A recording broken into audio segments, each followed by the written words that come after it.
English mount channel में आप लोग का स्वागत है। आज हम शुरू करने वाले हैं इंग्लिश का एक बहुत बेहतरीन टॉपिक है जिसमें हम बात करते हैं पार्ट ऑफ स्पीच पर। लेकिन पार्ट ऑफ स्पीच शुरू करने से पहले उसके थोड़े से हम बैकग्राउंड में भी बात करेंगे। सबसे पहले हम ये कहना चाहेंगे, जो हमारे चैनल पर नए लोग हैं वो हमारे चैनल को सब्सक्राइब करें, लाइक करें और शेयर करें। और जो भी आपकी त्रुटि हो, जो आपको समस्या हो, जो प्रॉब्लम हो, आप कमेंट करके पूछ सकते हैं।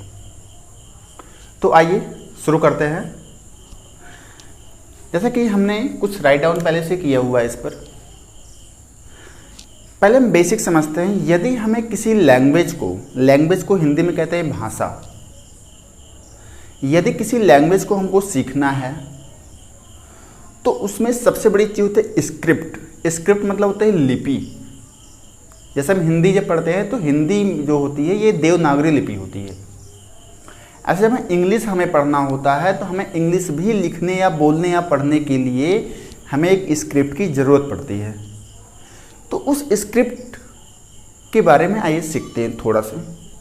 जैसे किसी भी लैंग्वेज को सीखने के लिए हमें ज़रूरत होती है किसी न किसी स्क्रिप्ट को। और स्क्रिप्ट होता क्या है? स्क्रिप्ट होता क्या है? Writing style of language. जो भाषा होता है, भाषा जो लैंग्वेज होता है, इसी के लिखने की एक तरीका है, एक स्टाइल है। भाषा को लिखने का एक तरीका, एक स्टाइल है। क्या? लिपि।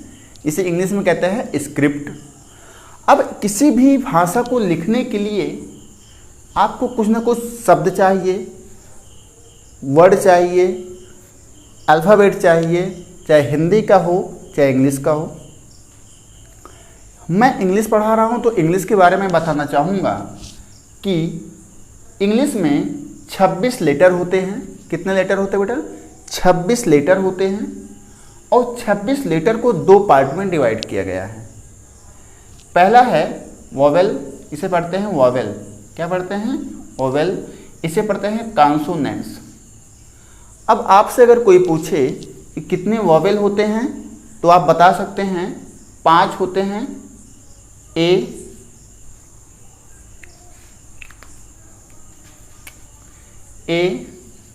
ई, आई, ओ, यू। तो जब हम चीज़ों को ए से जेड तक लिखते हैं तो इसमें ए, ई, आई, ओ, यू अर्थात 5 लेटर ऐसे हैं जो कि वोवेल हैं। इसके बाद जो 21 बचते हैं वो हमारे कॉन्सोनेंट्स हैं। इन्हीं दोनों को मिला करके हम किसी न किसी एक वर्ड का निर्माण करते हैं। अच्छा, अगर मैं बोलूँ आपसे कि वर्ड क्या है, what is word, what is word, इतनी बात समझ में आई? तो हम वोवेल और कॉन्सोनेंट को मिला करके वर्ड का निर्माण करते हैं। तो वर्ड क्या होता है? वर्ड, अगर मैं वर्ड की बात करूं तो वर्ड को हम बोल सकते हैं a meaningful unit of letter. हम ये कह सकते हैं कि a meaningful unit of letter. इसका मतलब हो गया कि लेटर, जो हमारे लेटर हैं, जो हमारा लेटर है ए से जेड तक, क्या हम बोलेंगे? लेटर। इस लेटर का जो यूनिट है इस पर जो फुल, ए मीनिंगफुल होना चाहिए। अर्थात जो भी हम लेटर से जो भी चीज़ लिखें, 2 लेटर, 3 लेटर, 4 लेटर मिला करके जो भी चीज़ हम लिखें उसका एक मीनिंगफुल अर्थात अर्थ निकलना चाहिए। यदि अर्थ निकलता है तब तो वो वर्ड है, वरना वो वर्ड नहीं माना जाएगा। जैसे हमने लिखा कैट, तो कैट का मतलब तो बिल्ली हो गया। इसमें देखिए 3 लेटर हैं, 1, 2, 3। लेकिन अभी मैं इसे लिखूं ACT, तो क्या ये कोई वर्ड है? क्या इसकी कोई मीनिंग निकल रही है? तो जो इसकी मीनिंग जब नहीं निकल रही है तो हम इसे वर्ड नहीं कहेंगे। और इसी तीनों लेटर को मिला करके कैट बना हुआ है, तो ये एक मीनिंगफुल है, इसलिए इसको हम जो है वर्ड बोलेंगे। तो बात समझ में आई ना, वर्ड क्या होते हैं, वर्ड क्या होते हैं। अब आइए हम सीखते हैं आगे कि वर्ड क्या होते हैं। तो वर्ड जो पार्ट ऑफ स्पीच जो होते हैं, पार्ट ऑफ स्पीच, इन्हें ही वर्ड कहा जाता है। पार्ट ऑफ स्पीच जो होते हैं हमारे वर्ड कहे जाते हैं। किसी भी सेंटेंस को जब हम लिखते हैं तो सेंटेंस में जो भी चीज़ें हम लिखते हैं वो कहीं ना कहीं पार्ट ऑफ स्पीच ही होते हैं। अब पार्ट ऑफ स्पीच होता क्या है, आइए हम इसे समझते हैं अच्छे से, ठीक है। पार्ट ऑफ स्पीच 8 प्रकार के होते हैं। कितने प्रकार के होते हैं? 8 प्रकार के होते हैं। पार्ट ऑफ स्पीच 8 प्रकार के होते हैं। पहला है नाउन, दूसरा है प्रोनाउन, तीसरा है एडजेक्टिव, चौथा है वर्ब, उसके बाद है एडवर्ब, उसके बाद है कंजंक्शन, इसके बाद है प्रीपोजिशन, इसके बाद है इंटरजेक्शन। आइए हम एक एक करके शॉर्ट में सबका रोल समझते हैं कि नाउन क्या होता है, प्रोनाउन क्या होता है और एडजेक्टिव क्या होता है, इन सारी चीज़ों को समझते हैं। देखिए नाउन को क्या कहते हैं, नाउन कहते हैं कि noun is the naming word. अर्थात हम कह सकते हैं कि दुनिया में जितनी सारी चीज़ें हमें दिखती हैं, जैसे हम देखते हैं जिसका कोई नाम है वो सभी क्या हैं, नाउन है। वो सभी क्या हैं, नाउन है। तो नाउन जैसे किसी का नाम राम है, किसी सिटी का नाम जैसे मुंबई, कोई भी चीज़ जैसे मार्कर, पेन, कुछ भी चीज़, सारी चीज़ें क्या हैं, नाउन है। Noun is the naming word. अब आइए समझते हैं प्रोनाउन क्या होता है। प्रोनाउन क्या होता है, देखिए नाउन के स्थान पे जो शब्द हम रिप्लेस करें वही हमारा प्रोनाउन होता है। हम कह सकते हैं रिप्लेस अ नाउन, अर्थात नाउन के स्थान पर हम जिन शब्दों का प्रयोग करते हैं वो हमारा प्रोनाउन होता है। जैसे एग्जाम्पल के थ्रू हम समझें, मैं बोला कि Ram is a good boy. मैं बताया आपको कि Ram is a good boy, तो राम एक अच्छा लड़का है, तो राम किसी न किसी व्यक्ति का नाम है, तो राम क्या होगा यहाँ पे, नाउन होगा। क्या होगा यहाँ पर, नाउन होगा। अब मैं फिर इसी राम की और बात करना चाहूँ कि ही कम्स स्कूल डेली, मैं ऐसे बोलूं, अब Ram is a good boy, he comes school daily, वह रोज स्कूल आता है। अब मैं ही जो लिखा हूं ये किसके बारे में बात कर रहा है, राम के बारे में ही बात कर रहा है। तो राम के बारे में ही तो बता रहा है कि ही हम किसके बारे में लिख रहे हैं, राम के बारे में। अर्थात मैं यहाँ राम बार बार ना लिखूं, उसके स्थान पे जिन शब्द का मैं प्रयोग करूं, जिस वर्ड का मैं प्रयोग करूं, वह हमारा क्या होगा, प्रोनाउन होगा। जैसे ही हमारा एक प्रोनाउन है, यू भी हमारा एक प्रोनाउन है, दे भी हमारा एक प्रोनाउन है, दीज हमारा प्रोनाउन है, सी हमारा प्रोनाउन है। ये सारी चीज़ें हैं। बस अभी आप इतना समझिए कि प्रोनाउन होता क्या है। तो नाउन के स्थान पे जो शब्द हम प्रयोग करेंगे वो सभी क्या होते हैं, प्रोनाउन होते हैं। बस आइए हम समझते हैं एडजेक्टिव क्या होता है। दोस्तों एडजेक्टिव होता क्या है, पहले ये समझिए। जो हमारे ये नाउन प्रोनाउन हम बोल सकते हैं qualities of noun and pronoun. इन्हीं नाउन और प्रोनाउन के बारे में जो चीज़ें हम बताएंगे कि राम अच्छा है, राम खराब है, राम काला है, राम गोरा है, राम जैसा भी है, जिस तरीके से उसके बारे में हम बताएंगे। भाई राम ही तो नाउन है, या वह भी हम बोल सकते हैं तो वह अच्छा है, वह खराब है, वह छोटा है, वह लंबा है। तो मैं जिसके बारे में चीज़ें बताऊं और इसके बारे में जो चीज़ें मैं बताऊंगा जो भी क्वालिटी में बताऊंगा वह हमारा एडजेक्टिव होगा। एडजेक्टिव होगा, जैसे मैंने कहा राम इज टाल, तो टाल यहाँ पे क्या है?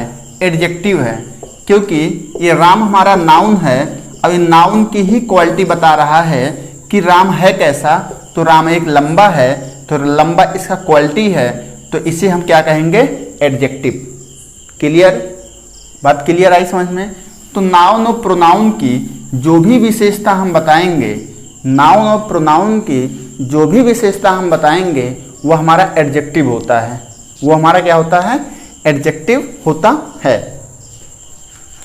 आइए हम तीसरा समझते हैं, वर्ब क्या होता है।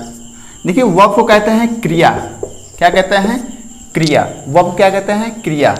क्रिया को हम कह सकते हैं जो नाउन या प्रोनाउन होता है, जो नाउन या प्रोनाउन होता है वह सेंटेंस में या वाक्य में जो भी काम करता है, जो भी एक्शन करता है, उसे ही हम कहते हैं वर्ब या क्रिया।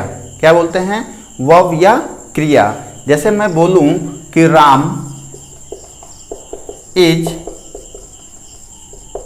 प्लेइंग, तो राम हमारा क्या हो गया? सब्जेक्ट हो गया। सब्जेक्ट में हम कह सकते हैं कि ये नाउन है और राम ही खेल रहा है। राम क्या कर रहा है? खेलने का काम कर रहा है। तो ये कौन सा काम कर रहा है? खेलने का। कौन सा काम कर रहा है? खेलने का।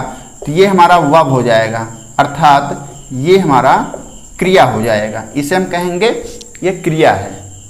तो नाउन या प्रोनाउन जो भी एक्शन करें, जो भी वर्क करें, उसे हम क्रिया या वर्ब कह सकते हैं। बात क्लियर? बात क्लियर? ठीक। आइए समझते हैं अगला, एडवर्ब क्या होता है।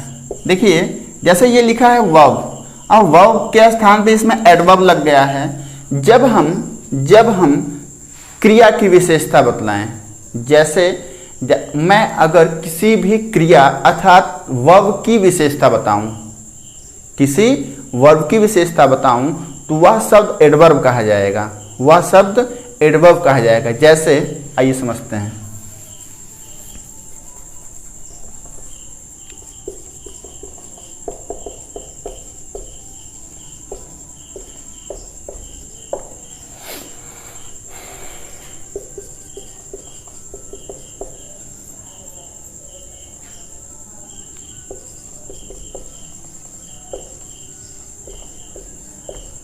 देखिए हमने यहाँ पे लिखा है दो सेंटेंस। हमने यहाँ पे लिखा है दो सेंटेंस। इसी दोनों सेंटेंस से हम चीज़ों को समझेंगे। जैसे लिखा है कि राम, राम यहाँ पे हमारा हो गया सब्जेक्ट, इज हमारा हो गया, ये यहाँ पर मेन वर्ब का काम कर रहा है, अभी इसे छोड़िए। गुड हमारा क्या हो गया? राम को ही मैं बता रहा हूँ कि राम कैसा है? अच्छा है। तो ये हमारा हो जाएगा एडजेक्टिव। ये भी हमारा ऑब्जेक्ट काम कर रहेगा यहाँ पर। सेकंड में आ जाइए, राम हमारा हो जाएगा सब्जेक्ट। राम कैसा है? अच्छा है, अच्छा लड़का है।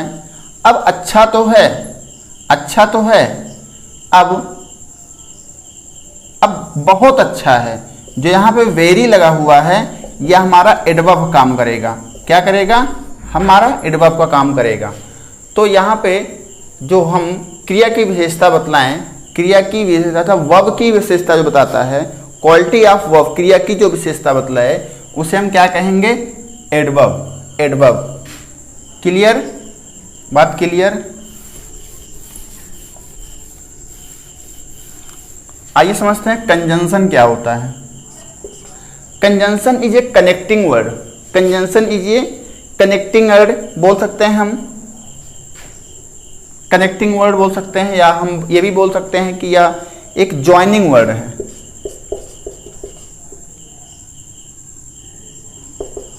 ज्वाइनिंग वर्ड या कनेक्टिंग वर्ड। कनेक्टिंग वर्ड हम बोल सकते हैं कंजंक्शन जो चीज़ जोड़े, जो दो सेंटेंस को, दो वर्ड को, दो फ्रेज को, मतलब जो भी चीज़ों को जोड़े। जैसे राम एंड श्याम, तो यहाँ पे एंड से जुड़ रहे हैं, तो एंड क्या होगा? यह कंजंक्शन काम करेगा। जैसे मैं एक सेंटेंस लिखूँ, कोई भी सेंटेंस में अगर मैं कोई शब्द जोड़ने का काम कर रहा हूँ, कंजंक्शन ये आपको डिटेल में पढ़ना पड़ेगा, लेकिन अभी यहाँ केवल इतना समझो कंजंक्शन होता क्या है। तो कंजंक्शन दो सेंटेंस, दो वर्ड्स, फ्रेज, क्लॉज को जोड़ता है, ठीक है, जोड़ने का काम करता है, ज्वाइनिंग का काम करता है, एक ज्वाइनिंग वर्ड होता है। प्रीपोजिशन क्या करता है? प्रीपोजिशन, देखो प्रीपोजिशन में शब्द है, एक शब्द है प्रीपोजिशन, देखो प्री प्लस पोजीशन। पोजीशन का मतलब क्या होता है? स्थिति। पोजीशन का मतलब क्या होता है? स्थिति। प्री मतलब क्या होता है? पहले। किसी भी चीज के अगर हम स्थिति, जो शब्द पहले आ करके एक नाउन के पहले, ऑब्जेक्ट के पहले एक शब्द आ करके जो उसकी स्थिति को बताए, वही हमारा प्रीपोजिशन होता है, वही हमारा प्रीपोजिशन होता है। जैसे मैं बोलूं this book is on the table. मैंने कहा जो प्रीपोजिशन होता है या उस वस्तु, उस नाउन की विशेषता बताता है, सॉरी उस नाउन की स्थिति बताता है कि स्थिति है कहाँ पर। जैसे मैं बोलूं दिस बुक, यह किताब, द टेबल, टेबल एक क्या है? ऑब्जेक्ट काम करेगा यहाँ पे, ये भी नाउन का ही काम करेगा। अब ऑन लगा है, उसके पहले क्या लगा है? ऑन लगा हुआ है, तो ऑन का मतलब होता है पर। अब यही ऑन यह डिसाइड कर रहा है या बता रहा है यहाँ पर कि किताब कहाँ पर है? टेबल के ऊपर है, ऑन द टेबल। तो यह टेबल के ऊपर है, ऑन द टेबल। तो ये हमारा प्रीपोजिशन होगा, ये स्थिति बता रहा है किताब की कि है किस पर, तो ये है टेबल पर, ये है टेबल पर। तो जो शब्द जिस ऑब्जेक्ट या नाउन की विशेष मतलब उसकी स्थिति को बताए, वही हमारा प्रीपोजिशन होता है। ठीक, समझ में आ गई? अगला हम देखते हैं इंटरजेक्शन। क्या होता है इंटरजेक्शन? इसमें क्या होता है? फीलिंग को दिखने क्या जाता है, फीलिंग को, सडन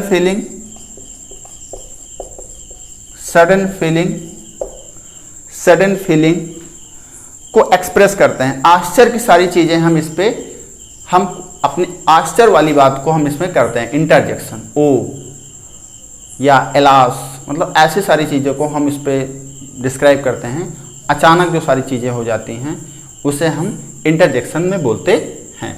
तो ये आज का हमारा सेशन था, पार्ट ऑफ स्पीच को हमने डिस्क्राइब किया है, और हमें आई होप, मैं आशा करता हूँ कि आपको अच्छा समझ में आया होगा, और आपको हमारा ये वीडियो अगर आप अच्छा लगा तो आप हमारे चैनल को सब्सक्राइब करिए, लाइक करिए और शेयर करिए। अगर कहीं भी कोई डाउट होता है तो आप कमेंट करके पूछ सकते हैं।